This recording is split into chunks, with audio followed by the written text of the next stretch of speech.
Before I talk about what your funnel is missing, and I might just add here at the beginning, just give you a little sneak peek that there's two things that your funnel is missing, not just one thing. So I'm going to dive into both of those. But before I do that, I want to make sure that we're on the same page as to what a funnel actually is. A funnel, as for what most people would describe a funnel, is an opt in page that then leads to a freebie or a lead magnet. Two different terms, but they mean the same thing. Then it leads into a series of emails that will then nurture and sell someone into a paid offer. This is what I call your front end funnel. The reason why I call it your front end funnel is because you're going to take that opt in page link and you are going to market that on the front end of your business, meaning through your Instagram stories, your link in bio. You might share it in the show notes of a podcast episode or even in YouTube description below your YouTube videos. You might share that on inside of your direct message automations, anywhere on the front end of your business that you can link that opt-in form. That is why I call it a front end funnel. Now, the purpose of your front end funnel is twofold. Number one, to bring in new subscribers. And number two, to turn those new subscribers into customers really quickly by converting them into your main offer with some type of urgency. That is where you're going to offer a bonus or a discount, or sometimes it's even like a limited time offer inside of that funnel if they're purchasing during that funnel. Now, inside that funnel, you're generally offering this for like anywhere between 3 to 10 days, and then after that time frame it goes to full price, or that bonus expires, or whatever it is ends. And that works really, really well. Now, the problem with that front end funnel, and this is not just a problem that you have, but across the board, anyone who's running this funnel, that funnel is going to see about 3 to 5% conversion. Anything higher than 5, your funnel is performing extremely, extremely well.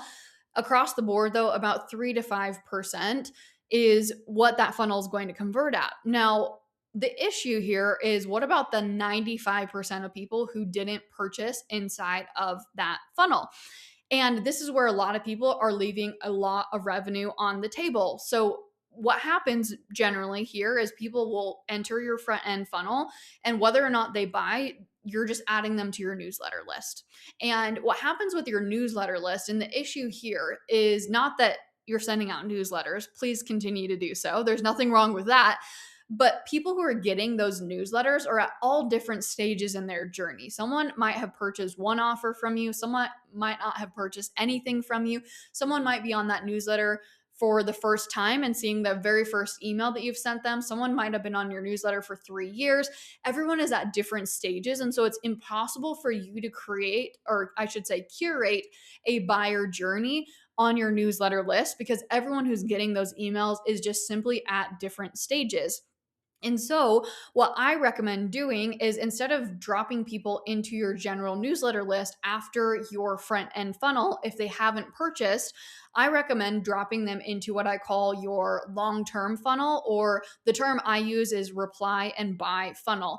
Now, this is a 3 to 6 month funnel where you're going to continually educate them on your offer. Now, this is not a daily email type of thing, because we don't want to burn them out and we don't want to burn you out either. That's going to be a lot of emails, right? And so we're not doing that, but we're making sure that we're staying top of mind, and we're continuing to sell them the same offer that we did in the front end funnel, but without urgency and hard deadlines. So again, we do stay top of mind, and we just give them more time to purchase, because someone might not have been ready to purchase that offer in your front end funnel. They might have just needed to simply build more trust with you. They might have needed to see more social proof, and also they just might need more time. Simply, they just might need more time.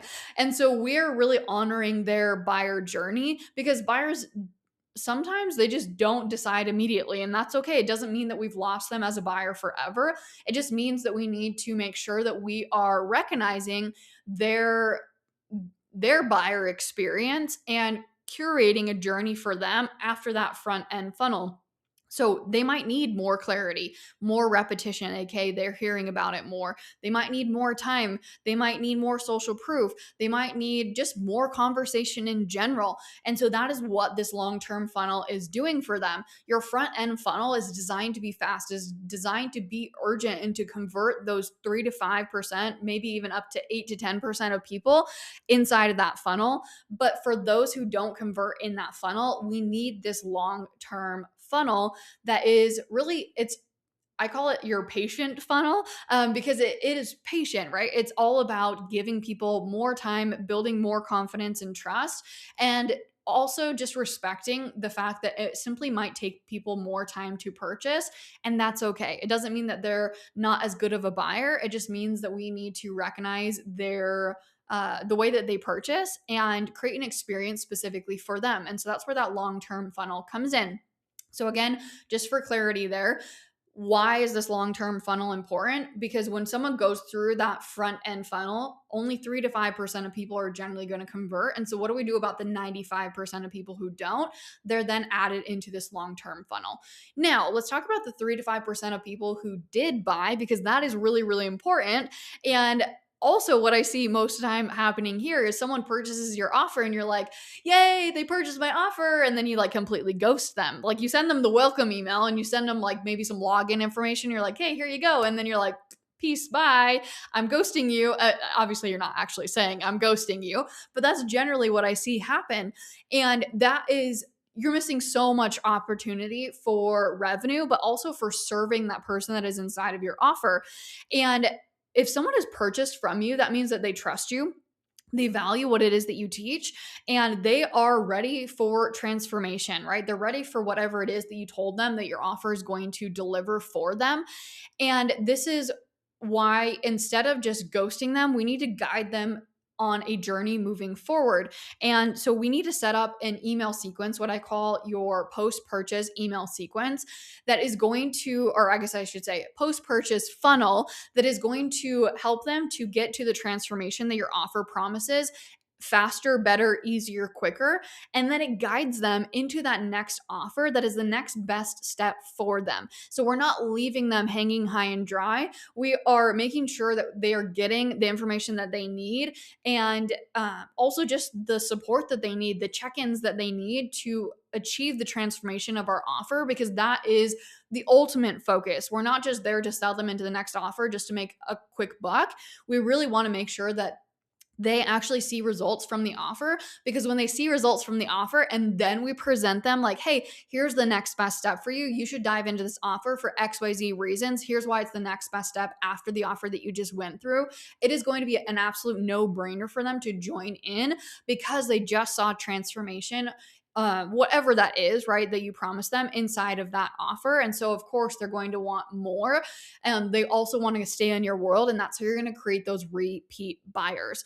So, if you really want that sustainable compounding business, you need not just one funnel, not just that front end funnel, but you also need your long term funnel that nurtures that 95% of people that didn't buy in your front end funnel. And you need your post purchase funnel that's going to help the people that did buy get the transformation that you promise, and then also moving them into that next offer for you. And so those are the three funnels that you need. You need your front end funnel, you need that long-term funnel, and then you need that post-purchase funnel. And these three funnels work together to create an ecosystem. If you only have that front end funnel set up, that is really just an entry point into your world. And if you are then just adding people to your newsletter after that, again, it's better than doing nothing, and it's better, than just completely ghosting them. But we still want to be able to curate some type of journey. And then after they exit all three of those funnels, then they're added to our newsletter list, where we continually nurture and sell to them, and maybe even sell them different offers than what we were originally selling them inside of maybe that front end and long-term funnel. Now, if you are realizing and having these light bulb moments of like, oh my gosh, I'm leaving so much money on the table by only having this front end funnel, you need to be inside of Stacked Inbox. There is a waitlist link down in the description. And if you join the waitlist, you are going to get access to an exclusive waitlist only discount. So I highly recommend that you dive into joining that waitlist. Obviously, it's free, no pressure whatsoever. But Stacked Inbox will be launching end of February. And I highly, highly, highly recommend joining in. It is so, so, so good. And I hope to see you there.